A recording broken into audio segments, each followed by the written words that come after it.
Find a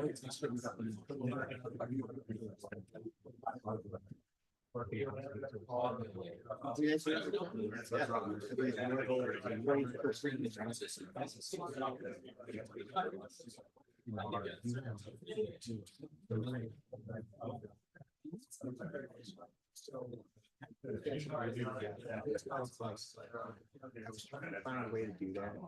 Right. Oh, all right, everybody. I'll try to do several things at once here. Can everyone hear us who's on video by chance? Give us a thumbs up. Really appreciate it. Oh, Cataline, you're the man. Thank you. Thank you. Thank you. Thank you.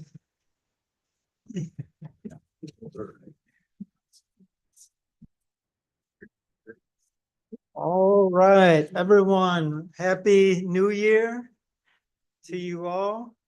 And welcome to the Chicago Quality Investors Meetup, soon to be the Chicago Cash Flow Breakfast Club. So we got an exciting announcement here at the end of our meetup. But I always start every meeting the same with gratitude and praise for everyone here making it bright and early on a Saturday morning. It's not for the faint-hearted to be putting in the work on the weekends, so we appreciate it. Most importantly, too, we are super grateful for our host. He's on the wall, Imran Khan. He's not here, but yeah, so he lets us use his space. So if you need a closing attorney, he's a perfect person. He also owns Alltech National Title. So if you're in need of a title company, he is a great resource for you there as well. And our goal is always at our meetups is to connect you with people who can hopefully help you take your next step here on your real estate journey. And so I'm always promoting education, reading, learning as the first step, and networking as a second step, and taking action as the third step to be successful in this journey. Probably always one of the most underprepared speakers when I have to present. I was telling Joseph earlier that I'm definitely the jump out of the airplane, build my parachute on the way down type of guy, which it's been a plus and a minus in my life and my investing career, as you'll see. But if anything, I always remind myself to make sure I'm failing forward and continuing to learn and grow from all these experiences. I've pretty much tried any and every real estate strategy you can think of. So I've done the short-term Airbnb. I still have midterm rental. I've done the long-term fixed and flipped several houses. I've attempted the wholesale, had some long-term rentals in the condo space, in the 2 to 4 unit space, and then some larger multifamily of 20 plus units. And then I've invested pretty much across the entire city. So take that for what it is. I've tried a little bit of everything. And as you'll see, I've been not very successful at it, which has kind of guided me to my true focus now. And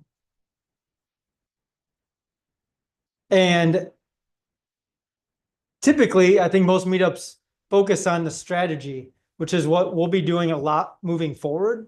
But I don't necessarily think that's the right place to start. For me, I started focusing on myself. And I think that was the most important step I took to get on the right track. And so if you have questions throughout this presentation, feel free to raise your hand. And if anyone's online and has questions, put them in the chat. We'll get to them at the end. But yeah, if you have questions, just let me know. I'm going to ask a couple questions myself to you guys. The more interactive it is, I feel like the easier it typically is. So, and all of this is just my personal experiences. Like the last point says, like success is in the eyes of the beholder. And I think, I think there's a good saying is like the comparison is the thief of joy. And so it's really easy to see what everyone else is doing and think that you're not in a good enough space yet. But that, in all honesty, in my opinion, is a complete mindset. We can all be happy right where we are at. And so, yeah, my first slide is asking why me, like, why am I up here talking in front of all you? And it's definitely because I'm a transformed person, and I transformed myself by transforming my mind. I used to be a completely different person as far as my awareness, my openness. I was very self-absorbed, unaware, very, very scarcity minded. As you'll see, I really tried to save my way to wealth, or probably save my way to get rich, opposed to grow my way to wealth. And this is what I used to look like. There you go. So I was definitely not my best self in the photo on the right. The photo on the left, obviously I was having a little stogie there. But yeah, so I used to be a completely different person. And making these changes in my life changed the way I think, changed the way how I want to talk, how I want to communicate, and really the person that I want to be in. And through that process of figuring out who I am, what I want to do, and where I want to go, I've really like shifted my own perspective. Can't really quite see everything on there, but those are my affirmations. We actually meet multiple times with our team at Quality Builders. We all have our own different affirmations that we go through. And it's like you read these books about affirmations, and for a while I just thought it was like the biggest complete joke, to be honest. And it still might be for all of you. For me, those identity-based traits of really saying I am has allowed me to decide who I want to be, opposed to conforming to the world around us. That's actually what the start of the first quote was. It talks about, don't conform to the world around us. Use the mind to renew yourself. And so for me, this was a huge step. This was another huge step that I started doing 3 or 4 years ago, where it's super easy to, at least for me, to get unbalanced and think I need to be working all the time, but then not have any family time, or not have any friend time, or not have any fun time.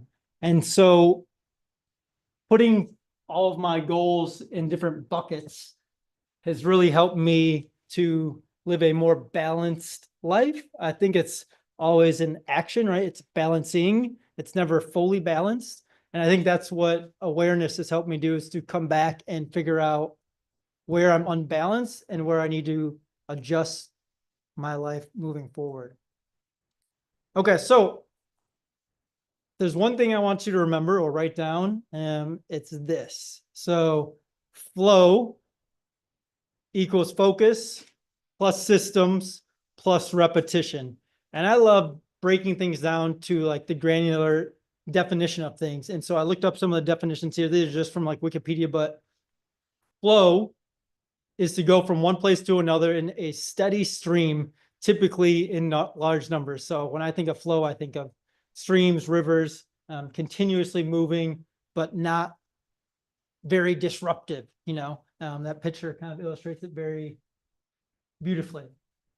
Very smooth, continuous, not very up and down and up and down. And that's where I was before, right?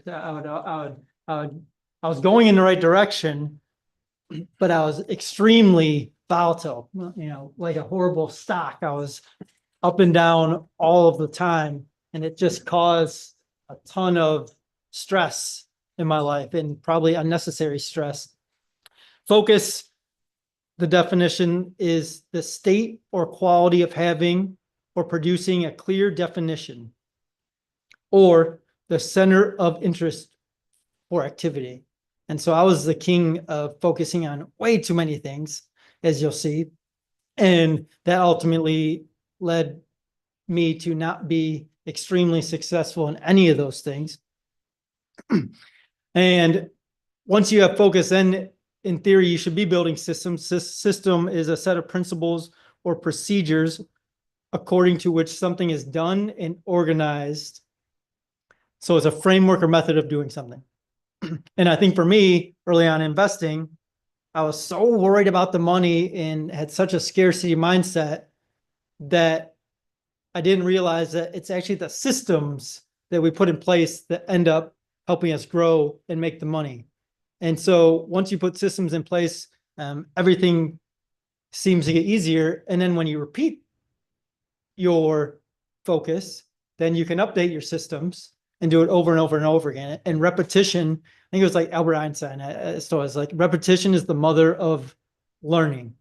And so the more you can do something, the better you're going to get at it. That's why anyone shoots, a ridiculous amount of shots who wants to have the highest shooting percentage. So if I dive into focus a little more, for me, focus starts with having a vision and then asking myself really good questions. So, and the vision is really, I really didn't have enough time, but to me, the vision is what plus why. So I asked myself, like, what is my strategy to get where I'm going? And why do I want to get there? And for me, early on, the why was a hard thing. And I think most people stop with asking why once.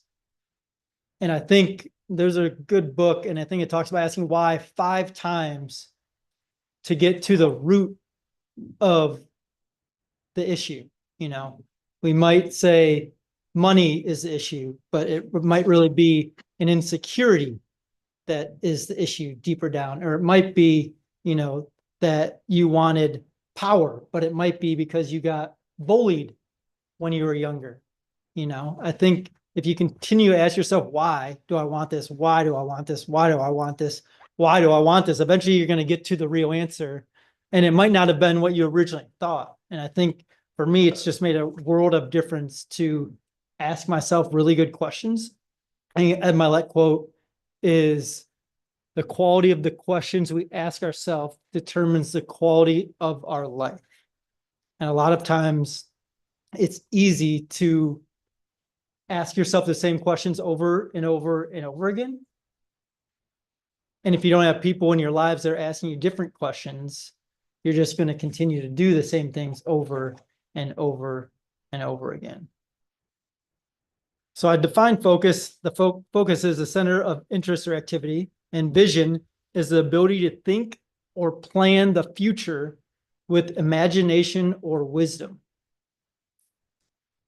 The ability to think about a plan in the future with imagination or wisdom. What is just simply your strategy, what you're going to do. So in real estate, there's tons of different strategies like I touched on already.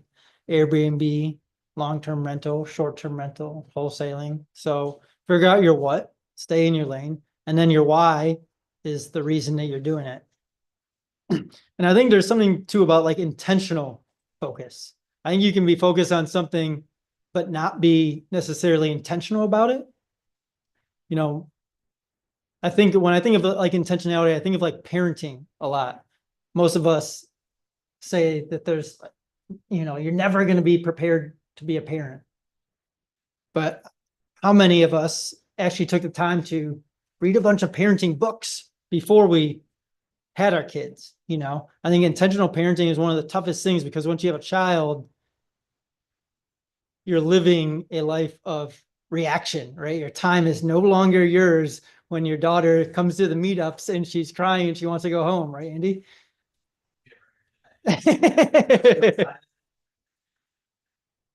Yeah. And so, yeah, I mean, in reaction, I feel like is what gets us out of flow. And so when we have consistency in our days, when we can provide our children with consistency, it gives them flow, gives them structure, gives them freedom to think more independently, have a better and creative, more imagination. So early on, That's my vision.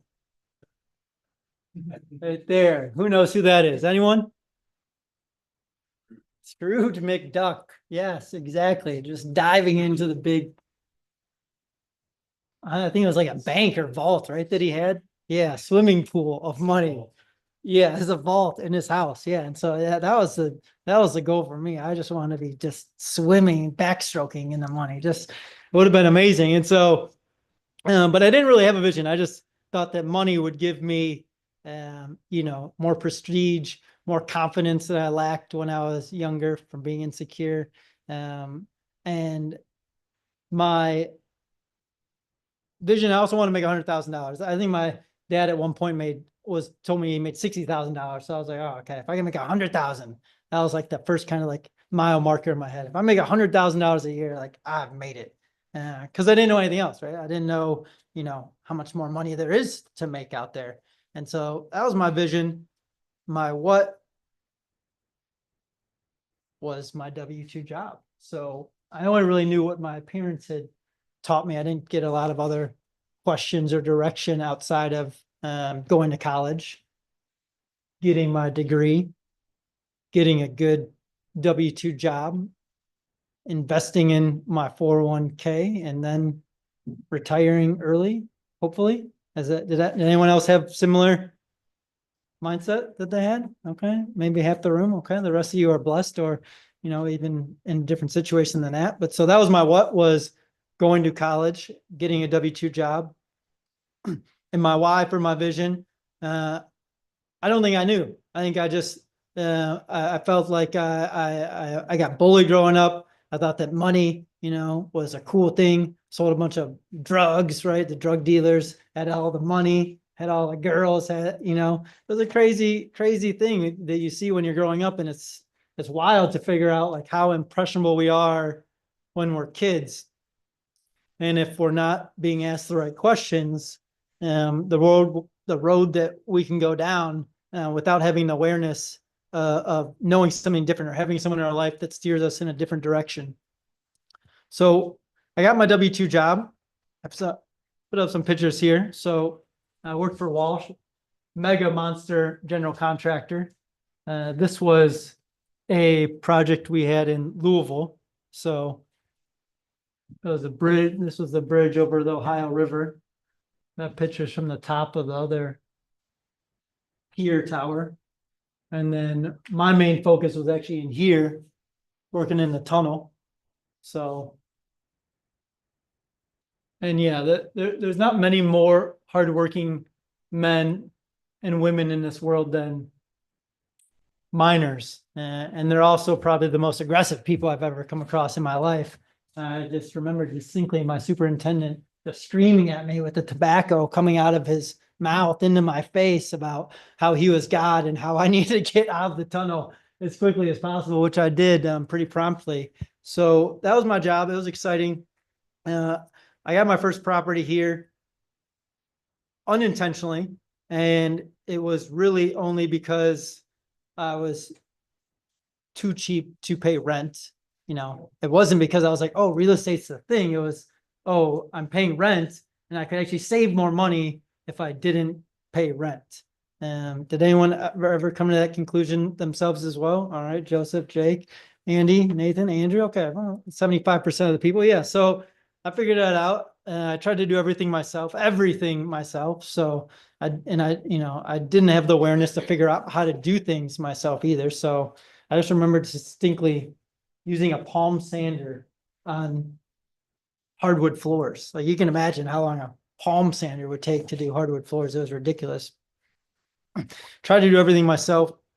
Turned out fine. I think the most important thing I did was I always made sure the renovations I did were very nice, like places that I wanted to live in, met any codes in building requirements. So when I ended up moving from Louisville, I moved to a different country. Anyone have any thoughts or ideas where this might be?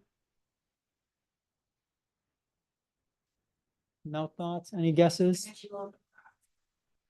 That's me on the rock. Yes.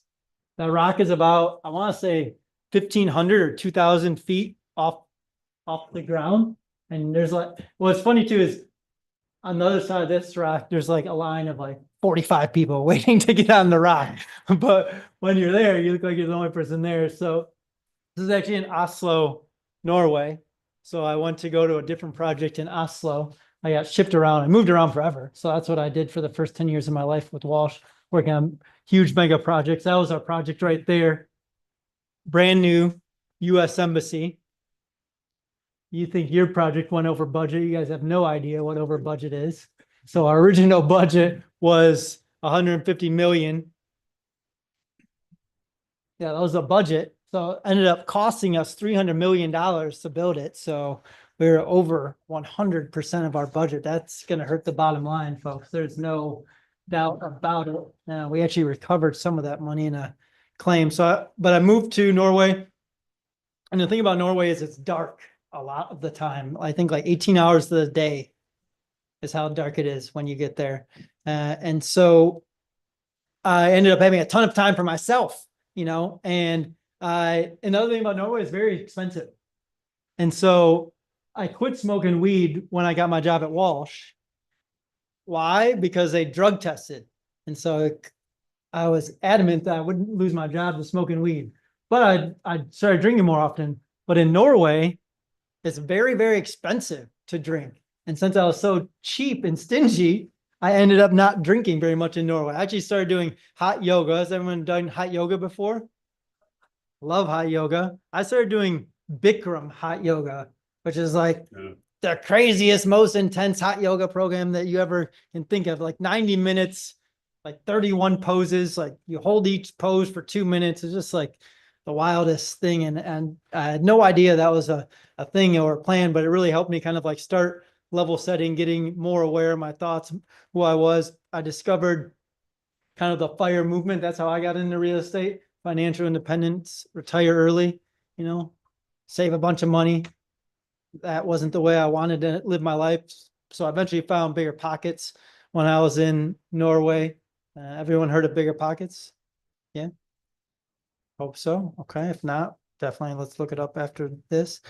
Got back from Norway and doubled down. So I sold built property number 1 in Louisville. Had about $80,000 capital that I made from that deal, which was amazing. Paid no capital gains because I lived there for 2 out of the last 5 years. So as a tip, if everyone doesn't know. And then I didn't have anyone guiding me for property 2. No one told me about these low down payment loans. So I ended up doing a 20% conventional loan. I sold all my stocks, $45,000 or $50,000 in stocks, because that was what I was investing in, because that was all I knew was stocks. And I bought that property there. It also has a beautiful vacant lot here, so there's more to come to that story. And I ended up using the low-priced electrician. Everyone knows what happens when you use the low guy, right? Now they steal the electrical service pole off the back of the house. And then I had to pay him to put it back up there. So, and then they also had me driving around like a crazy man, like at the wee hours, trying to like see if like, is he coming back to take it again? Like it was just a interesting start. No permits. Reminder, no permits yet. No, we don't need permits. No need for those. Property number 3, finally learned about the low down payment loan. Kept it simple. It's a much easier way to get going. This one was a full gut renovation to the studs. That one, very cosmetic, FHA, 3.5% down. I'd got my real estate license. You get a commission of 2.5%. I ended up putting 1% down. So I think I ended up putting down $5,000 for a $450,000 property. So that was amazing. Well, can someone look Hyundai in, please? Thank you very much. So slowly doing some real estate again, not in very much repetition or systems. It was at this time that my life got a little more interesting. Anyone have an idea on why people don't like their jobs?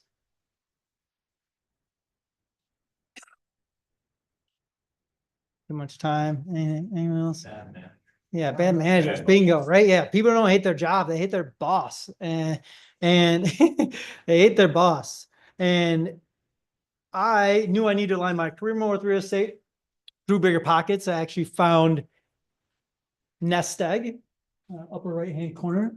Cool, super cool tech company we started, and it was at its very infancy stages. We had even got had a seed round, and we were working towards our Series A round of funding. Put my nice high-paying W-2 job at Walsh. Took a third of my salary to go work at Nest Egg. We did rent collection and maintenance. The cool thing about like a vision is you can also, if you find the right company, work within someone else's vision. If they have a big enough vision for you and you can grow with them. And so that was my plan at Nest Egg. Our CEO also wanted to be swimming in a big pile of money like Scrooge McDuck. So it was like a perfect match. We talked a lot about, being on our yachts and smoking stogies. But what ended up happening is when things got stressful, I think that's when we find out who, kind of our innate personalities. And it was not a fun situation. I ended up hating my boss and not wanting to be there. And at the same time, I asked a lot of questions. That's one thing you'll know about me is I ask a lot of direct questions on, more on a one-on-one basis, right? I hate small talk. I don't even like these events, to be honest. Like, it's a little easier for me to be up here than out there because I don't enjoy small talk. But I ask a lot of direct questions, and I ask our CEO a lot of direct questions often, like, why are we doing this? What direction are we going? I feel like I'm the target avatar, and we're shifting our direction over and over and over again.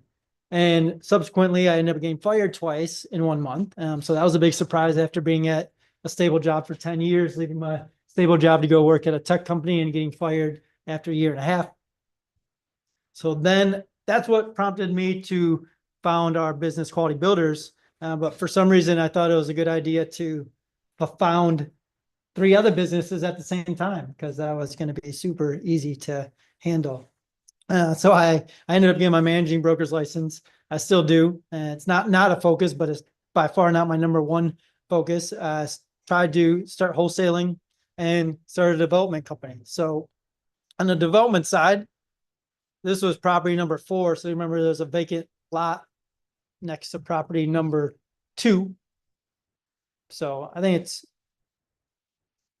not super normal to go for a ground up new construction on your 4th deal, but for some reason I thought that was a good move. No permits were issued for over 2 years. We went through a zoning change. We went through a variance, didn't have any idea what those were.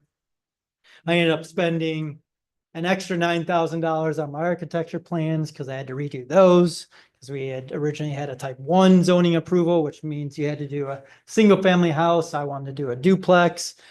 I had to redo all that. So no repetition, decide ground up single family was the right move. Now we got into wholesaling a little bit. We got a couple off-market properties. Property 5 was actually near Joseph's properties in West Inglewood, 7030 Claremont. And man, that sucker was so easy. Like, we got a good deal off market from a cold call. We had a pretty smooth cosmetic rehab. We sold it pretty quick. We made money pretty, $20,000 or something. And that's the problem is like when it's too easy, like you think it's going to be easy every time. And that is not the case for property number 6. So that property, Lincolnwood, everyone know where Lincolnwood is? Anyone? Park, yeah. Park Ridge, right? Prime time area, northwest side of the city, just outside on the northwest side. So got that deal. And probably should have built a second story on that house and sold it for 1.2 or 1.3 or 1.4 or $1.5 million. Instead, I was just completely rushing. I was so excited I got the deal. I was like, oh, because I think even still we could have made like $100,000 on the property or something like the property the amount we got under contract for was just ridiculous. And so of course, me being unplanned and moving too quick and reactive, I was like, oh, I can make a quick 100 grand opposed to probably like a long 200 or $250,000 easily that we could have had left on the table. So did that project. You guessed it, no permits. Eventually everyone gets caught. That's the fun thing. So eventually everyone gets caught when they don't pull permits. It's bound to happen. So no permits. We're actually done with the countertops when we got caught with no permits. So we're very, very close to getting done. Showed the inspector some pictures to say, look, hey, it was all done. We had pictures to show like, okay, the plumbing's in the right spot. Everything's getting good. He's like, oh yeah, this is all good. He's like, but are those 9-inch tiles under the tile that you guys did? And does anyone know anything about 9-inch tiles? Corey? Yeah, everyone knows asbestos, right? So he's like, yeah, you got to take out this tile and remediate this asbestos properly. So that meant all of the cabinets, all the countertops, everything had to come out of this property. And I had a psychotic breakdown on this property. I quit. I got fired already. I started nest-egg. I started smoking weed again. So that was my first problem. And not often, but enough to where when I got stressed, that was my outlet, you know? And so I remember the day that I had literally a psychotic breakdown. I'd come from the property. We just like failed inspection. I was picking up the tile myself, glugging in the tiles. I just smoked. And I was on our meeting. We have like a level 10 meeting at Quality Builders each month. And I remember like thinking to me like, oh, these guys are in on it too. And that's when it was just like one thought led to another thought, led to another thought, led to another thought. I was like, man, I ended up driving home and pulling over and thinking I was getting carjacked on the highway. Crazy story. That's how much stress I was under. That's like not a story I will ever repeat. Completely sober now, so no chance of it happening ever again. But that's what happens when you're trying to do too much. You don't have focus. You don't have systems. Property number 7 came from property number 4. Property number 4 was a new construction house. Sold that, actually made a good amount of money. Did a 1031 exchange, bought this property. Thought I'd open up my arm of property management. That didn't last very long. No, Corey, you guessed it. No, that did not last very long at all. So yeah, 19 units, Cicero. So I mean, working class area, but you know, working class area, like you get quite a few maintenance calls. So couldn't handle that. I actually hired John Warren. If anyone knows John Warren, he also hosts a great meetup, the Western Suburban Building Alliance. So I think that's every Monday on the second Monday or something like that. So check that one out. Amazing property manager, amazing person to know if you're thinking about investing in the Western suburbs. So that was probably 7. Things started going a little quicker. Probably it's 8, 9, 10, 11, getting them under contract, all off market. Property, yeah, these are kind of in Greater Grand Crossing by Joseph's other building. Property, the red one was actually a decent deal. That one was on Maryland. This was on Ellis. Both of them, we used comps that were showing like completely redone floor plans. I had a partner. I wasn't quite checking all of the details as much. When they finished the rehab, I walked in and we had, I think in that Ellis building, we had 12 by 24 tile for the backsplash. It was It was interesting. So they sat on the market forever. Another thing too about 2 to 4 unit buildings, like they're not very easy to flip, because who's going to buy a 2 to 4 unit building? I mean, it's not a homeowner, right? They're an investor more than likely. So it has to make sense on the back end if you're going to be flipping 2 to 4 unit. And that was our game plan, was to flip these. So we had a surprise. We didn't flip them. We still have them now. We need a tenant in this one. So if anyone knows anyone down in that area, where on Maryland, 7168, I think, South Maryland Avenue. So what? Oh, well, maybe you guys can find us a tenant. So the upstairs tenant moved out. But luckily I actually we actually had this property here, which came off market. I started telling everyone those, flipping properties. We ended up combining all 3 of them into one loan, because otherwise we didn't really have an option. We couldn't refinance these 2 together. They weren't like in a good enough, they didn't have a good enough ARV to refinance. They were sitting on the market. So instead of like taking a loss, we wrapped all of them in a mortgage together. And then property 11 was in Libertyville. So again, just like super scattered all over the place is the point of this story. So at the end of 2023, I officially said, no, I'm not doing any more investing, put it out in the open, complete focus on the business. And so there's no doubt I could have been an amazing flipper and flipped hundreds or thousands of homes, or I could have been an amazing wholesaler. I could have been amazing, 2 to 4 unit buy and hold investor, or a commercial multifamily investor if I just had done one of those things. But the thing I love most is actually renovating the property. That's what I love. I love seeing something old coming to new. That is my focus now. But the story is not over. Here's the final straw, property number 12, 26 unit building, also in Greater Grand Crossing. It was a little rough, is a nice way of putting it. So that was the final straw. Wow. You asked a good question, because now you see the final straw. So the story with this property is actually, it came from a guy from Bigger Pockets. He messaged me, said, hey, I need help. I need some boots on the ground. I need some equity investors. So I talked to my partner. I said, hey, okay, the numbers look good. That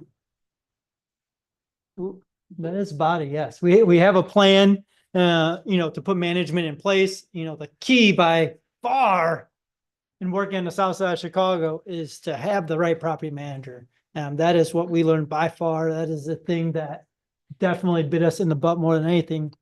And you just have to be present, and not present, once every 3 weeks. Like, you need to be present every day, every other day, so that they know what's happening. So we started with evictions. We got, I think there was three or four evictions when we first came on. We brought $100,000. The other guy who still owned the property got a line of credit from the bank for $100,000.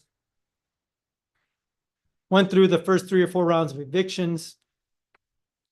Then we went through 4 different property managers at the property management company we use. And we also interviewed many property managers. I actually was very good friends with the director of property management. Well, he got fired. He didn't get fired. He got laid off or went to a different job like 2 months after we signed our contract with them. And then they brought in multiple more people who had no idea what they were doing in the south side of Chicago. So we had new squatters. And I asked Daniel, the maintenance guy, I was like, where are these people coming from? Like, the doors are locked. Like, and he's like, Jonathan, he's like, they're jumping through the windows. And I'm like, what? I was like, what the fuck do you mean? They're jumping through the windows? Like, that doesn't make any sense. This is 3 floors up. Like they're not jumping through the windows, Daniel. And I swear on everything that this guy Daniel was in on the squatters, letting them into the property and getting them access to the units. So we ended up going through multiple more squatters. But what happened was there was 4 tiers of the building. Well, the back 2 tiers were actually the most stable, but the front 2 tiers had a drug dealer in tier 1 and a drug dealer in tier 2. These drug dealers weren't on the same team. So what happened was drug dealer 2 lit drug dealer 1's tier on fire. So tier 1 went up in flames and we had a $400,000 claim for fire damage. So after the fire damage, the property manager didn't secure the property properly. I finally came on site and we're like walking into the back area and this is what we see. This is like a foot of water in the garden unit of the 7-tiered apartment building. It's like spewing from the radiator pipe. So I'm like, Daniel, like, what's happening? I was like, what? Like, don't you see? Like, the water is everywhere. What's going on? Come to find out, the squatters or whoever, they broke in and they stole the radiator pipes, the radiators off of the pipes on the units. The water is spewing everywhere. If you look at the last picture, like that fan is very limp because of the pressure of the steam in the property. That's how much moisture, like the floor is completely ruined because of the fire. After I spent multiple visits at the 5th Precinct Tactical Unit, working with their drug enforcement team to get rid of the drug dealers. We ended up hiring multiple house sitters. Anyone know what house sitters are? You hire people to live in an apartment after it's finished. We had the canines there, and eventually, like, this ship just sank. There was not enough buckets to get the water out, enough money to get out. Luckily for me, it was a loss, right? $50,000 out of my pocket. So that didn't feel good. But our partner, because we weren't on the title, like, the property is still for sale. If someone is interested, okay, I can refer you and we can give you a great deal. It's stabilized though. It's stabilized. There's no more squatters. 7029 South Indiana Avenue. So it's a stabilized, as in there's no more squatters. The bank brings in, basically there's like a receivership program. The bank brings in people to help get the property stabilized. And so what's the point? The point is, like me, real estate may not be right for you.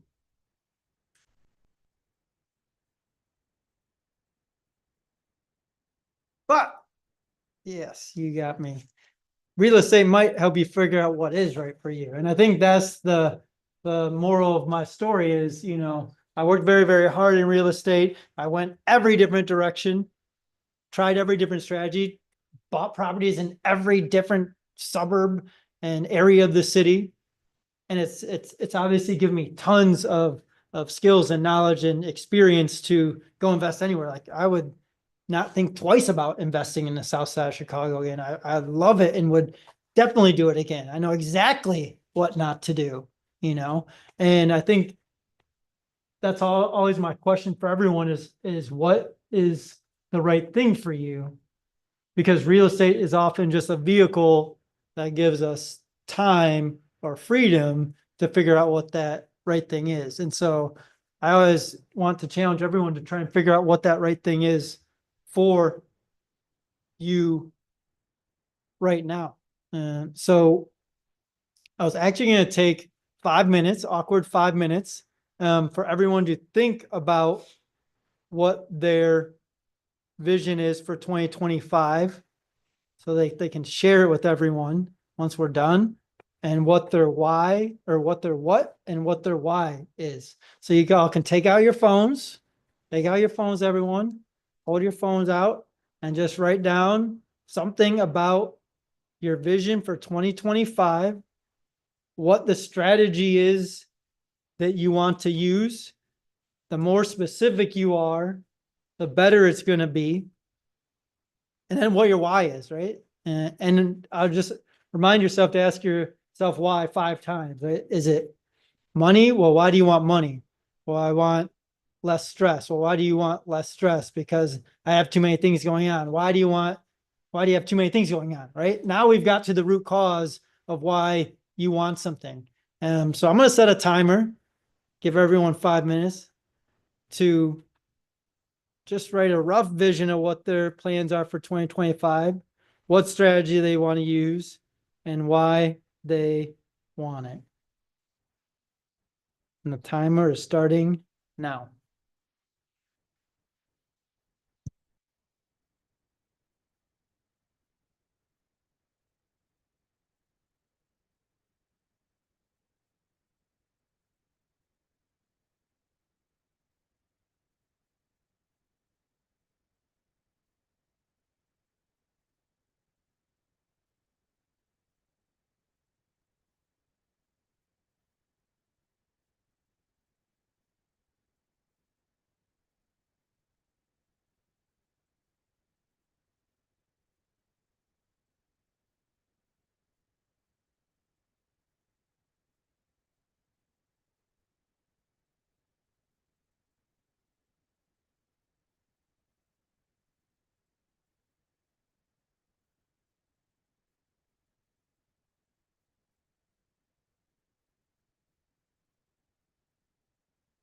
No scrolling.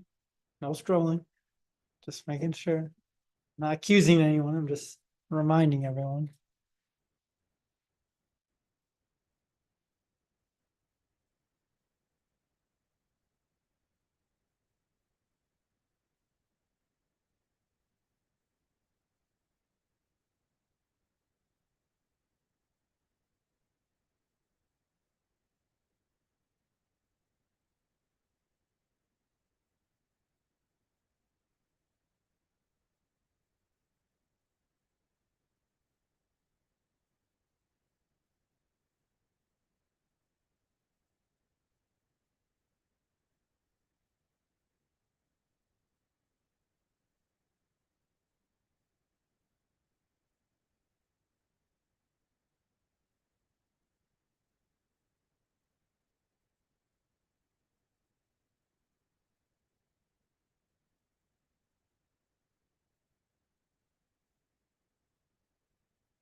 Yeah, if you're done, just put your phone in your pocket. So I know that everyone's done. And you're not texting anyone. Help me to know. Putting your phone down is a very key thing to help with conversations. Beautiful thing. Just put it down. All right. I think everyone's pretty much done. We got 1 minute left. This is nowhere near enough time to write down a vision, first of all. I know you might be able to get to what and why, but it takes practice for me I've rewritten our vision over and over and over and over again at Quality Builders. It's on our website, very easy to see. The moral of the story is, for me, flow in life is where I'm trying to get to. And we didn't touch on systems, but systems are going to be the thing that help you grow and scale. Repetition is obvious. So moving forward, we're going to start talking a lot more about systems and strategy at our meetup. We're going to potentially be switching to Thursday evening. I want to just get a quick poll of hands, like how many people would prefer Thursday evening versus Saturday morning? Who would say Thursday? If you're not sure, just don't raise your hand, I guess. Thursday from 6 to 8. Okay, who's Saturday morning? Okay, so it's actually a decent amount for Saturday morning, more than likely. Okay. So we're actually starting the Cash Flow Breakfast Club. I actually have a friend who started this. I think he started out in like North Carolina, but it's much more than talking about mindset and strategy like I'm doing, or more mindset and visioning, which I think is probably the most important thing. But the strategy is also by far one of the most important things as well.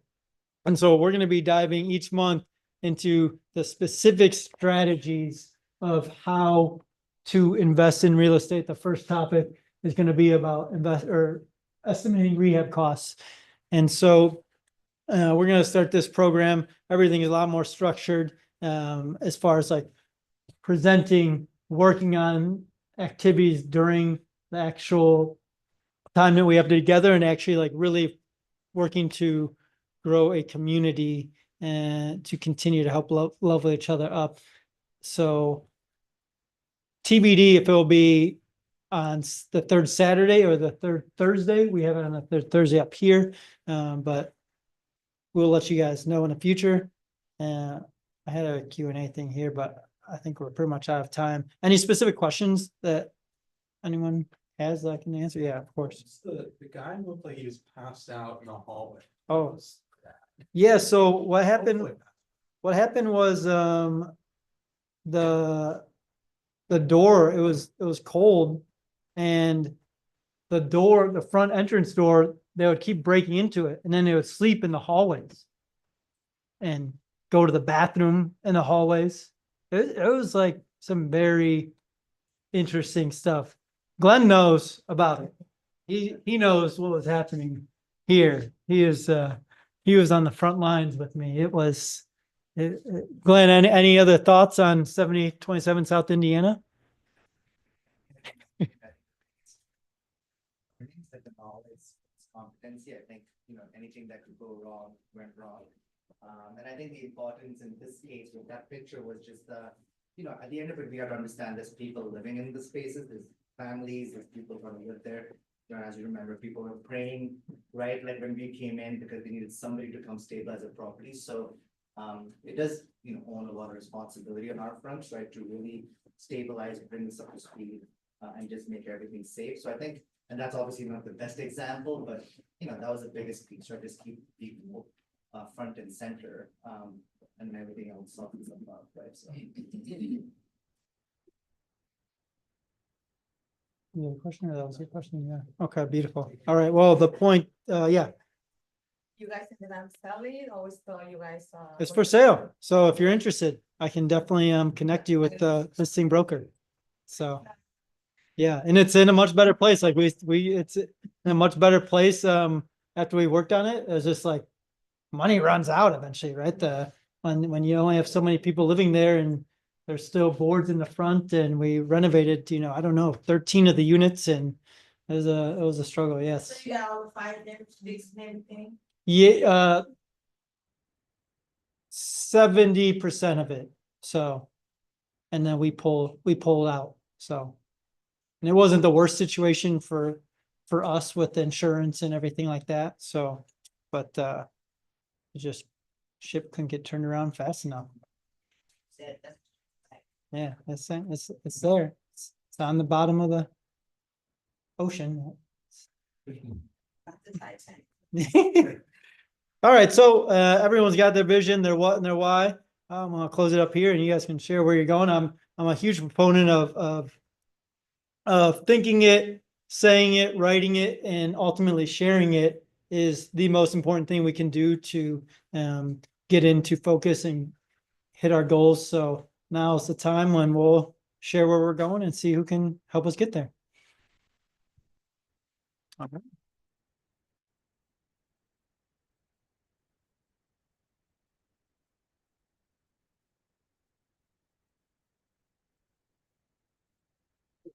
Good job, man. Oh, thanks, Fred. Absolutely. Yeah. Yeah. Oh, I don't think so. Sweet. Oh, yeah, I still want to figure out a way to do something. I don't know what it is. And it's be the timing. Timing will be, it's gonna be your, going in another year or two, it might be. Yeah. But you have like specific like conversion numbers too, like, I mean, I know you have like audience numbers, but it's not that conversion to like something like something right. That's like people who are on the show, they're gonna be doing like mass marketing branding.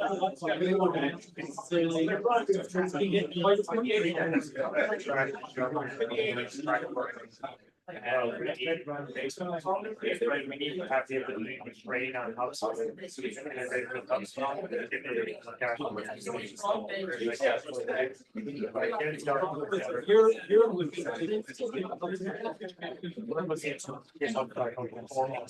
Oh, okay. We already got going, so we're good. But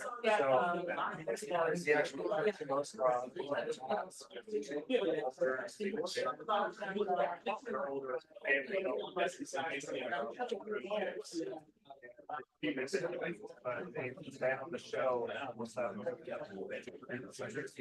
It's not even going to tell you this. I can tell you that much. Oh, we're good.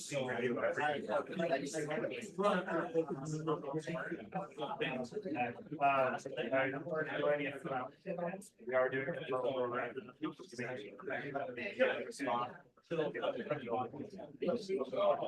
We don't know. I can share that. So we